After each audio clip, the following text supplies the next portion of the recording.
स्वामी विवेकानंद जी ने कहा है कि एकाग्रता सफलता की चाबी है। जब आप अपनी ऊर्जा को एक दिशा में लगाते हैं तब असंभव भी संभव हो जाता है। दोस्तों, आगे स्वामी जी की 3 कहानियों में हम देखेंगे कि सभी जगह से ध्यान हटाकर कैसे एक काम में लगाया जाता है। पहली कहानी। स्वामी जी एक पार्क में आराम कर रहे थे।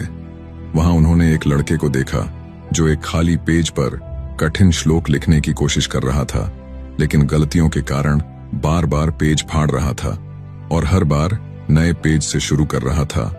कुछ समय बाद लड़के का ध्यान स्वामी जी पर गया तो लड़का तुरंत उनके पास गया और प्रणाम करके कहा, स्वामी जी, मैं पिछले 3 घंटे से इस श्लोक को सही से लिखने की कोशिश कर रहा हूं, लेकिन हर बार कोई ना कोई गलती हो जाती है जिससे मुझे शुरू से शुरुआत करनी पड़ती है। मुझे समझ नहीं आ रहा कि मैं क्यों नहीं लिख पा रहा हूं। स्वामी जी मुस्कुराए और बोले, बेटा, केवल फोकस की कमी के कारण ऐसा हो रहा है, क्योंकि एक साधारण इंसान अपनी ज्यादातर ऊर्जा बेकार की बातों और आदतों में लगा देता है, इसलिए लगातार मन भटकता है। ध्यान से काम करने का मतलब है अपनी पूरी ऊर्जा एक जगह पर लगा देना, और जब बार बार तुम ऐसा करोगे तो मन इसके लिए तैयार हो जाएगा और फिर गलती नहीं दोहराएगा। लड़के ने पूछा, स्वामी जी, अगर मन बार बार भटक रहा हो तो मैं एक काम में ध्यान कैसे लगाऊं?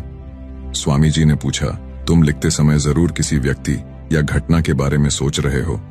लड़के ने कहा, हाँ गुरुजी, आज छुट्टी के दिन सबको बाहर खेलने का समय मिलता है, लेकिन मुझे ये काम पूरा करना है, शायद इसलिए मैं ठीक से फोकस नहीं कर पा रहा। स्वामी जी ने कहा, ठीक है, अब इन सरल तरीकों को समझो, फिर तुम अपने काम को मन लगाकर कर सकोगे। लगातार गहरी सांस लो। स्वामी जी ने कहा, जब भी तुम्हारा मन भटके तो 5 गहरी सांसें लो और अपना ध्यान काम और खेल दोनों से हटाकर अपनी सांसों पर लेकर आओ। जितना तुम अपनी सांसों को देखोगे उतना ही तुम्हारा मन शांत होने लगेगा। काम को महसूस करो।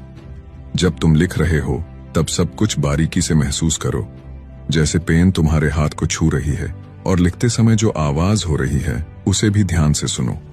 जब तुम सभी चीजों पर बारीकी से गौर करोगे तो ध्यान भटकना कम हो जाएगा और तुम्हारा मन और शरीर केवल एक काम में लगा रहेगा। तुम्हारा ध्यान काम पर इतना केंद्रित हो जाएगा कि तुम्हें समय का पता भी नहीं चलेगा। जब लड़के ने स्वामी जी की बात मानी और गहरी सांसें लेते हुए फिर से लिखना शुरू किया तो उसने पाया कि अब उसकी गलतियां कम हो रही थीं और उसका काम भी जल्दी पूरा